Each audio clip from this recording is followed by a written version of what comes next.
How are we doing, guys? And the last bit of content for Leeds United's first defeat of the season. Brighton 1, Leeds 0.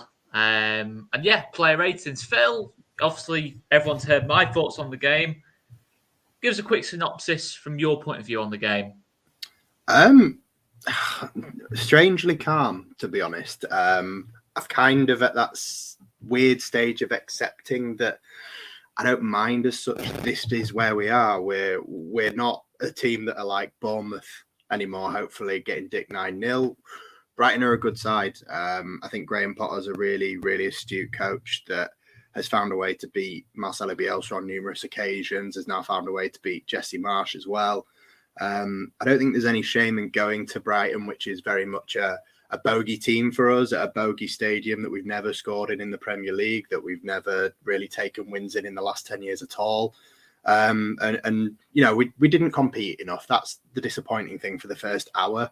We didn't really offer enough, create enough chances, and that was disappointing. I thought we could have done more, but you know, the changes came at around the hour mark, and once again, I thought Matthias Glick made a big difference. And last half an hour, we could have easily got something from the game, but in all honesty, I don't think we would have deserved it.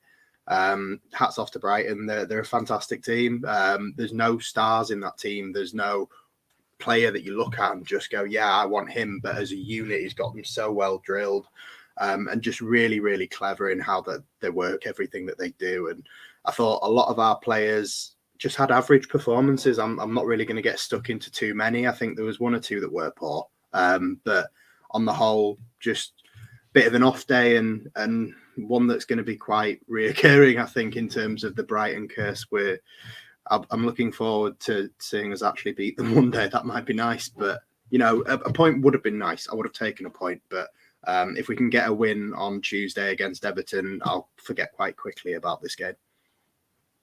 Yeah, I agree. I think it's good to have a game straight away to bounce back on. I think it's always key when you have a little disappointment, a little bump in the road. You know, it's nice. You know, if it's been a battering like 3 or 4-0, I probably said, yeah, you want a week off just to regroup. But I think now the fact that we're in the game constantly, despite not playing particularly well, we were always in the game. I felt.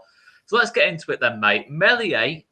Let's start off with Meslier. I actually went very different to yourself on this one. And overall, we average out at a 7 out of 10, but we went at different ends of the scale, to be fair. I went more 8, you went more 6.5. I mean, I thought Meslier dominated his 1v1s, really, in fairness to him. And distribution-wise, maybe it wasn't quite as sharp as what it normally would be, but I felt he could keep us in the game from time to time.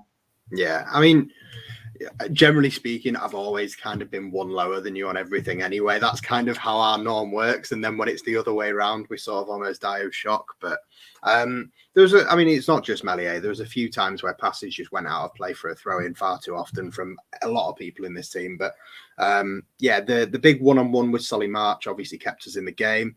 But yeah, I didn't think anyone particularly had a great game. So I wouldn't have been going I think the highest I went for anybody was a 7, so I wouldn't have gone any higher. But I thought he was okay. I just didn't think his distribution was quite as good as it has been in the last few games. But like I said, nobody's played as well against Brighton as we did in the last few games. Yeah, listen, I think about a 7 feels about right overall. Let's move on to, of course, guys, get your ratings in as well. We will obviously flash them up as well. So let's go on to the back 4. Rasmus Christensen.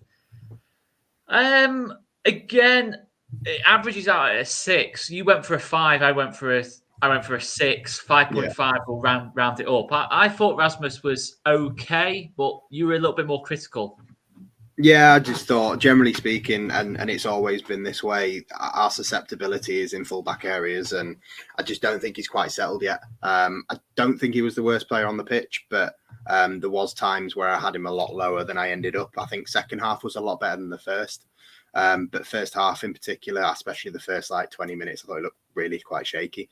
But yeah, I've still got faith that he will come good. We've not paid through the nose to get him, and I think he will end up being a great signing. But at this moment in time, I would struggle to see Luke Ayling not getting back in. To be honest, I don't think he's settled well enough yet to be able to honestly keep Luke Ayling out, which I'm quite surprised to be saying. I didn't think I'd be in this position, but very much back in to put it right very soon and just settle in and get adapted to the pace of the league. Agree on that. I think second half was a much improved one from Rasmus Christensen, but still want to see a little bit more. I do agree with that. Let's do the centre backs separately because we have gone differently on the centre backs for a change this season. Robin Koch, we average at a 6 actually. I went 6. You actually went higher on Robin Koch at 6.5. I just thought he was okay. Nothing really to write home about either way, really. I just thought it was an okay performance from Robin Koch. All the chances Brighton missed, I can't really put down to anything Koch did wrong as such. I just thought he was okay. No, I'm same, mate. There's very few people I'm going to sit here and say anything more than just did okay about. I thought Koch was fine. I think the person next to him was so suspect that I thought he had to have a good game. So maybe that's why I went ever so slightly higher. But generally speaking, defensively anyway, Pascal I thought was better going forward than he was going back, and maybe I've gone a bit high on the Pascal rating, but I thought Koch was all right and probably one of the better defenders in the team. But nobody really comes out of this, like I said, with anything higher. And me and Gail are matching on a few of them already. Gail's been reading my notes again. Well, Llorente, obviously, we'll move on to. Again, we average at a 5 here. I went 5, you went 4. Round it up a little bit because we've been positive, Phil. We've been positive. Again, I thought this was Llorente's poorest game of the season. To be totally honest with you, I think he had made a good start to the season in general. But this wasn't a good game for Diego Llorente. Obviously, I've not even taken a mark off for the miss because he's a centre-back at the end of the day. I'm not expecting clinical finishing, but he should get it on target, really, that chance at 1-0. And sometimes the tight margins dictate that ultimately that was a costly miss. But I think even defensively, he really struggled with Danny Welbeck, didn't he, mate? Yeah. Mate, I'm not going to go to town. I'm not going to go in, but it was the Llorente that I'm used to from last season, not the first season, in terms of just calamitous defensively at times, and on the ball worried me, gave the ball away so many times. I know people, even on the commentary, they tended to pick out Rodrigo for giving the ball away, but the person that I know is giving the ball away literally every time was Diego Llorente. So I went 4. Again, not going to go to town on it. It's a bad game. That's his worst of the season, like you said, but we're 5th. So look, I'm sure it can be turned around quite easily on Tuesday. Yeah, absolutely. And let's finish off the back 4. But you kind of mentioned Pascal being better going forward than defensively. I'd certainly agree with that. We actually average it a 6. We've gone quite different ratings here. I went pretty low on Pascal, to be honest. I don't think it was even the case of because he was playing out of position, he had a poor performance. I don't think it was anything to do with that. I just think he genuinely struggled against Solly March's movement more than anything. It wasn't the fact that he was defending wide areas. Solly March was making a lot of out-to-win runs from the wide areas, and we didn't really cope with that very well. And, sometimes giving the ball away in some bad areas. But going forwards, maybe a 5 might be a little bit harsh. But we averaged it at 6 anyway. I just thought it was an average performance for Pascal overall. Yeah. But you were a little bit more positive. Yeah, I mean, I'm looking back on the number I've written now, and I think I might have been far too nice. But that left-hand side was definitely where we struggled. I thought defensively speaking, the person that let us down more on that left-hand side was probably Jack Harrison than Pascal, to be honest. But I thought he offered us quite a bit going forward again, Pascal. So I'm happy to bump down to a 6.5 from my initial 7, but again, I don't think he stood out as one of the better players on the pitch at all. Okay, well, let's move on to the midfield. We'll move on to the right side of the midfield too. Tyler Adams. I thought, again, I wasn't quite as high on Tyler Adams as what you were yourself, but overall, we averaged a 7 out of 10 between us. I went a little bit lower than your 7 out of 10, but again, rounding it up. I thought it was good. I thought it was good again. Maybe just not quite as good as what he has been in the other games, but still good enough in the game, really. It was nothing to do with Tyler Adams that we lost this football match yesterday.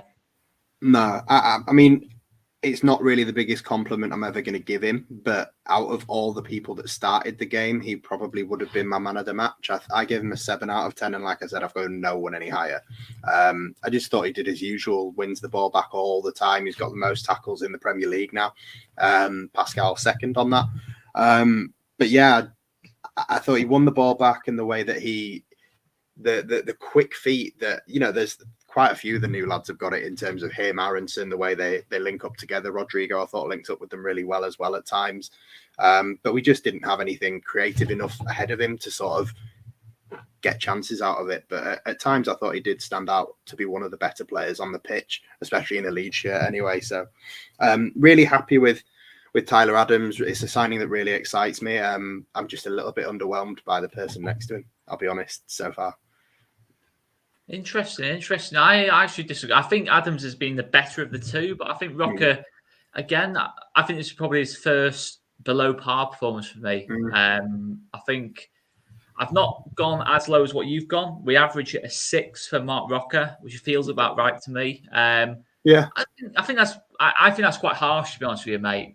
Saying underwhelmed by Mark Rocker. I think he has brought stuff to this midfield for me.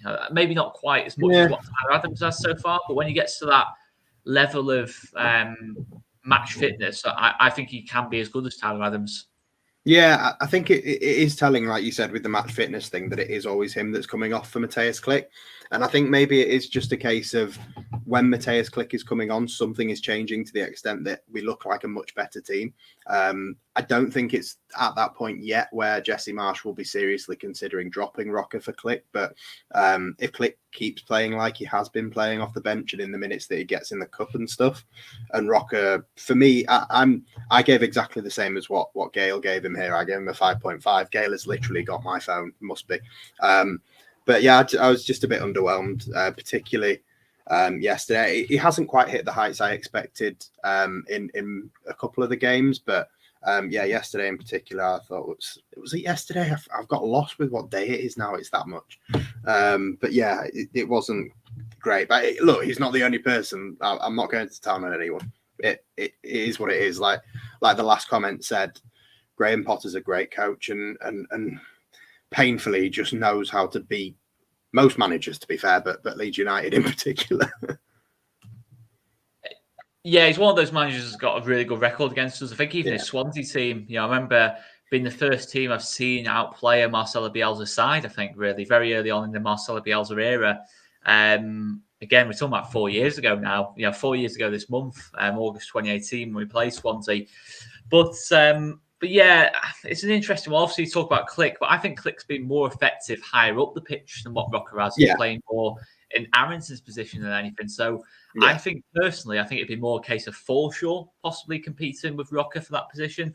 I might be wrong, but I don't see Forshaw making enough of an impression so far, though, to actually look like he might get a place in the starting 11. Whereas the only reason I brought Glick up is because I think Glick is kind of beginning to push, but realistically, the 4 ahead of him, there's the only person that could come out of that front 4 is probably Dan James, and that's not going to be for Matthias Glick. It's more likely to be for Sinisterra, but I'm sure we'll get onto that. Yeah, and I'm sure, obviously with so many games coming up in the next 2 weeks, really, we might see a bit of rotation potentially between games. It is going to be quite an intense schedule now, and it is an intense schedule until the World Cup. But let's go on to so we've done the midfield. Let's move on to the front 4. Let's move on to Dan James. Yeah. Again, we've averaged at a 6. Just pretty ineffective, I felt, Dan James yesterday. I just, compared to what he'd done against Chelsea, I'm not saying he's the best player on the pitch against Chelsea, but I think he's probably the player, as you kind of mentioned, he's the player in the starting 11 at this moment in time who's most under pressure.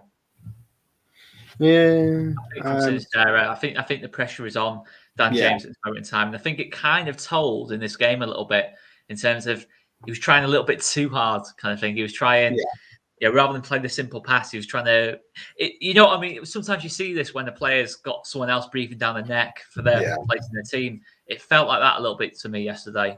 When against Chelsea, it just seemed a lot more relaxed and, getting his head up and just a little bit more calm about Dan James. But yesterday, I felt just wasn't quite at it yesterday. Yeah.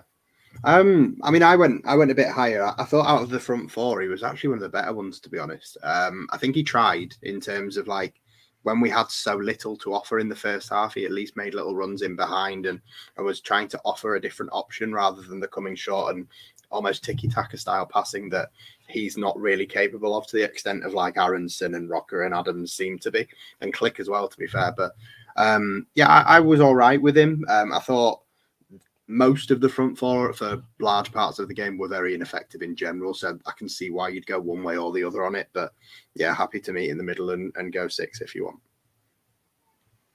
Okay, let's go on to Brendan Aaronson. This was definitely Brendan Aaronson poorest game for Leeds of Health. We've averaged a 5 on Brendan Aaronson, which does seem very low. It was just one of those games yesterday, where I think he lost his battle in the middle of the park. I think he was swarmed in the middle of the park. In terms of how Brighton set up the 3-5-1-1, they do flood the midfield, and I think Brendan Aaronson just really struggled to find the pockets of space, lost the ball in some quite bad areas. Just wasn't quite Brendan Aaronson's day, but we know he's resilient, and I feel he will bounce back against Everton. Yeah, fingers crossed, mate. I'm quite confident that the front four in particular will bounce back against Everton, depending on whether it is James or Sinisterra that start in it. But there's no way Brendan Aaronson, Jack Harrison, or Rodrigo will be dropped. I think all three of them have been our most productive players so far this season, involved in literally every goal we've scored between the three of them. But yeah, it was just a case of maybe not his day yesterday, Brendan Aaronson. And again, we're probably going to say a little bit of the same for the next two, but I did go low on Aaronson, especially in comparison to the other two. But yeah, I'm still a big fan, and I still think he's going to have a massive part to play in our season, and he's a really great signing. But again, it's a result of brilliant coaching and a very good team that, unfortunately, I can't really be too sort of sassy about it. I actually quite like them. I like them as a team. I like the way they play. I like the way they're coached, and it's something we can look to emulate. Yeah, and it's worth mentioning they're over 3 years into their project, so that's a very big thing to mention. It's quite an important factor that.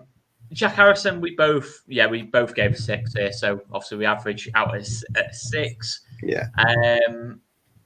Just Jack Harrison, similar to Brendan Aaronson, maybe not quite to the same extent. Yeah, you kind of already mentioned it. Just massive drop off from what his other performances have been like this season, really. Yeah, ineffective going forward, but also quite poor defensively. And between him and Pascal Struijk, they managed to make Solly March look like Lionel Messi at times. And Pascal in particular, obviously making him look like Usain Bolt for the one-on-one. But it's an off day. And if there's two players, the next one involved as well. If there's two players that have bought themselves an off day with how they've started the season, it's probably Harrison and Rodrigo in it. Yeah, let's go on to Rodrigo because it's a very similar rating, very similar narrative, really. Just we both are kind of agreed on a 6 here out of 10 on Rodrigo. Yeah. Just nowhere near his levels of what he's been like in the other games this season. Service wasn't into him, wasn't great. No. Sometimes tried to be a little bit trying a little bit too hard with the ball again to keep the goal run going. I felt, in terms of taking shots on from, or looking up to take shots on from distances that really should be laying it off and getting into the box in that kind of situation. Again, have you got anything more to add on Rodrigo, really? The only thing I'd really add is the free kick that he took. So far from set pieces this season, we've been really dangerous, and mainly with him at the front post. I just don't particularly want to see him taking free kicks. I don't think I recall him taking any before. But I think it's just because he's got such confidence from the way he started the season. He probably thought I can have a pop here. But you could tell by the way they were stood over it. Harrison was stood over it as though he's going to run onto it with his right foot, which is never going to happen. So it was obvious Rodrigo was shooting with his left. And then obviously I had the whole run up to the ball. I was just like, but I want you in there. I don't want you shooting. I don't think you're going to score. So, yeah, I'd rather Aaronson would have taken that and just popped it on Rodrigo's head. So hopefully that gets fixed. Yeah, let's move on to the subs then. Obviously, Click, we've kind of already mentioned. I agree. I think we're both agreed on a 7 for Mateusz Click. I think he did make a good impact on the game. He started off, to me, I don't know if you'd agree with this, Phil. He started off playing higher up the pitch. Then we made some substitutions substitutions. He seemed to drop into like a midfield 3 then for a little bit. Yeah. He showed good versatility. I'm pretty much like every Click performance when he's come off the bench, really. He was effective, and I thought he changed the game for the better. And I think that's a good reflection on Click rather than a bad reflection on the players that came off, to be totally honest with you. I think it's just the fact that Click's in good form, and he can count himself very unlucky that he's not probably getting more minutes than what he'd probably like. But the minutes he is playing, he's been super effective in, and there's no question for me about his World Cup place, all these other bits and pieces. He is the man for us, as a backup this season. I was happy with Click today, yesterday. What about you, Phil? Mate, same. I mean, if you can give a man of the match for a losing team, that would be who I'd probably give it to. I think he really changed the game when he came off the bench, and we looked so shit before. We couldn't create any chances whatsoever, and all of a sudden we just sort of got a grip of the ball. You can see from like the attacking momentum graphs that have been going around, we basically had none of the first half, and then the last half an hour was basically all us, apart from them obviously nicking their goal. But yeah, I think Mateusz Klich is very much pushing for a start, but like we said, it's just a case of who gets taken out, or does he go into that unfamiliar role, and does he start maybe pushing Rocker? But again, I just can't see Rocker getting dropped. The only person, like we've said, that I think who genuinely has a place under threat would be Dan James, and I think obviously we're about to come on to Sinisterra. I could probably already see an argument for Sinisterra starting against Everton. I think most people want it. I think that one's more likely. But for me, Mateusz Klich, at some point, if he continues the way he is playing, has got to get a role in the first team at some point, whether it be increased minutes 45 or genuinely starting games and finding a place for him, because it seemed everything he did went right yesterday. Every time he touched the ball, he did something effective with it. He didn't just pass the ball out of play for a throw-in that was pretty much the whole of the first hour. So yeah, I thought he was considerably better than everybody else. I maybe wouldn't go that far in terms of considerably better, but I think he was better, definitely. Let's talk about who do you want to talk about next, Phil? Out the subs, do Sinisterra. I think he came on next. He came on next, didn't he? Again, we kind of agreed on this. A 7 out of 10. Maybe you could take a mark off for the miss. I think it was pretty. Yeah. I think if he gets any kind of clean connection on it, it's a goal. It's quite simple as that. It's just he didn't get the clean connection. It's the margins, isn't it? It's the margins of the Premier League. He should have took the chance, but I think it was just a case of his body position. He can't quite get a clean contact, and he collides at the post. And thankfully, he didn't do any damage. Yeah. That would have been pretty concerning. Yeah. Now, I think he just went with the wrong foot, in all honesty. I think he should have gone with his other foot. But, I think the XG... I think it mattered, though, really. Either way, just think, anything. Yeah, he should be putting it in. He should be putting it in regardless of which foot he uses. But I think Salah had the same thing against Bournemouth for Liverpool, didn't he? Like, he could have had a hat-trick, and one of them... Yeah, but they won their game 9-0, Phil. Yeah, so his chance didn't matter, ours did. I know what you're saying now. I was only being facetious there. Sorry. I said before, mate, even if that would have gone in, and obviously that was before they scored, so likely we would have gone on to win the game. It would have met, as Jesse Marsh alluded to in his press conference, it would have put a really different spin on the game, and you never know how the last 20, 25 minutes would have gone. But looking back over the entire 90 minutes, I struggle to see how we deserve to win that game, let alone, or even draw that game, let alone win, to be honest. So I'm not happy it didn't go in, but other than that, I actually thought he was really, really good. The last couple of times I've seen him, obviously, as Gail says, he was better against Barnsley. That was against considerably easier opposition to play. But yeah, I do think he's quite exciting. And Dan James starting against Everton on Tuesday night might not go down too well with some people, but it could be one of the last times he starts, because Sinisterra has got to be pushing now. If he's fit to play a full 90, I don't see why he wouldn't at least be in Jesse Marsh's mind for potentially starting on Tuesday. Yeah, I think he's pushing for the start, but I don't think he quite will quite get that start. I might be wrong, but I think he will keep the fact that Sinisterra is playing a lot of his minutes on the left. Harris is playing a lot of minutes on the left as well. You just need to find a way to get both of them in the same team, which is obviously overload the left. What's that? Just overload the left, mate. We don't need a right side. Lopsided, 2 left wingers. Yeah, why not? If we do a 4-2-2-2, but the 2 is all on the left, and then you just don't have a right hand side, and that's how you get both of them in the team. You see? Yeah, I can't see any reason why that wouldn't work. Can't see any reason. Why would that not work?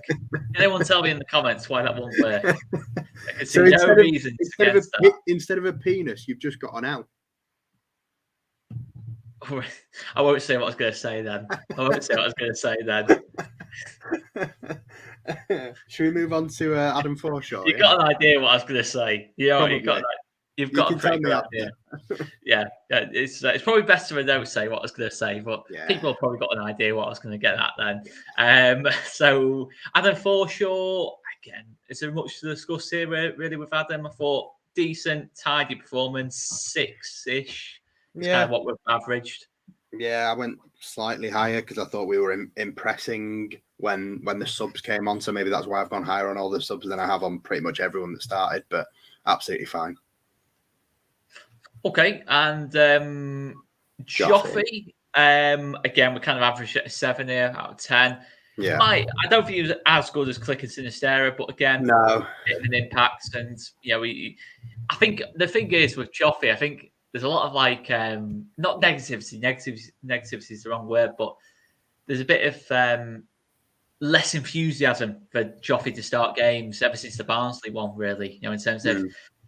There's a lot less demand for him to come on in that lot. Not that people didn't want him to come on, but that Barnsley start probably did change perceptions. And it probably shouldn't do because it's one game. But I thought he was all right against Barnsley, to be honest. I did as well, but I just saw a little bit of criticism going Joffrey's way. I did think it was still a frustrating night for him, but again, just that little reminder that he's still certainly going to play a big part this season. Yeah, I mean, originally I went 7, but I'm happy to again bump it down a little bit to 6.5 because, like you said, not as good as Click and Sinistera. But for me, the thing that's sticking in my mind after the game is quite late on. I think in stoppage time, he just decides to have a pop from quite 20 odd yards, and he's got, I think it was Harrison or someone still out to the left, and I was screaming at the TV. Just go left, like you did last season, where you were shouting at Mateus Click. Left. I was screaming at the telly, like, go. Yeah, but the difference is Mateus Click buried it in the bottom corner, and I looked like an absolute idiot that day. Yeah, but I told you, one day I'd be proven right. Yeah, on this occasion I was. And that day's the day we lose 1-0 to Brighton, and I wish I wasn't right about it, but. Yeah, no, he should have passed. He shouldn't have shot there. And there was, good moments from Joffrey. There always is, but end of the day, he is going to be judged on what impact he makes in terms of does he create goal scoring chances and does he provide goals and assists. And he's not been given anywhere near enough minutes so far this season to genuinely judge him on. Well, he's not scored yet, but the longer it goes on, that's what your less educated football fan will say. But yeah, I think. In terms of making the right decision. That's a bit much, isn't it, Phil? I mean, I was only joking, by the way, when I said I was right. I was, of course, joking about that in terms of the Click situation. But, Phil, that's a bit of a heavy statement to come out with. Not bothered. What makes you an educated football fan? I didn't say I was. I am a less educated football fan. I'm a Leeds fan, mate. Why are you expressing? Okay, hang on. No. You want me to end the broadcast now, don't you? Well, you want to. You said you had to be gone at that, and I'm here all night, mate. But you said the lesser educated football fan who has a different opinion to yourself. That seems a bit harsh, to me, that Phil. I mean, the reason I said it was just because people tend to get on people's backs quite easily, whereas I'm not in the mood for getting on Joffrey's back. And I think people that haven't got a good opinion on football would just jump on his back for no reason. But again, don't really see why we're going into this. I don't know. It was an interesting use of interesting phrase anyway. Sorry, I can only apologise to the people that. The only reason I said it was I just see the comments coming in saying Phil's having a go. Phil's having a go. No, it was one of them days anyway. With the game yesterday, I think one thing I would put out there is the decision making from a lot of players just wasn't what it had been in the last few games, and that's one of the reasons things went wrong. But it's one of them things where you might call this a hot take if you were going to say it, but I can see Brighton getting into Europe this season. I said this. I said at least the Conference League, because let's be honest. You've not watched my post match then. If you say that, I said this on the post match. I'm a busy boy, mate. I'm a busy boy. I see. I haven't listened or watched to anything, I'll be honest, but I will catch up. Don't worry. Cool. That's what I'm here for. This is my chance to. This is unlike. I've wound up Phil twice in 2 minutes here. It's normally the other way around. I thought we were going 5 minutes ago. Is this the only reason? Let's finish the stream. Big thanks to everyone that's watched. Obviously, we have done this quite impromptu. We did want to get player ratings out because we have consistently done that all season. And let us know in the comments your player ratings. Smash that like button, hit the subscribe button as well. Plenty more content this week coming out. And if you keep your eyes peeled, later on this evening, I think we're on at just gone 9. Going to try and get out in the next 20, 25 minutes. Going to try and get a preview out for the Everton game. And of course, we will have the big match preview tomorrow. And what time is that, Phil? Yeah, big match preview tomorrow night at 8:30. We should hopefully have Lad and Dad on and Chris again. And the pre-match preview blog's out on the Twitter page as well now, which go and have a look at that if you want to know any quirky little stats ahead of the Everton game. And 3 points. We're going to put it all right on Tuesday, aren't we, Oscar? I hope so. And you can find out in the preview if we put it all right. But you won't. You just find out if I think we'll put it all right. I can't predict the future again. This is where I have that awkward little ending to a video where I just, I put myself down like a blind alley in terms of where I make a point and I'm thinking, what point am I actually making here? And this is where I actually just end the broadcast and thank everyone for watching the video. Make sure you hit that like button. I can help if you want. Just tell people to like it. This broadcast needs to end because I have check out the preview in about 20 minutes time, guys. Big thanks. It'll probably be later. Shit, but check it out. It'll be great.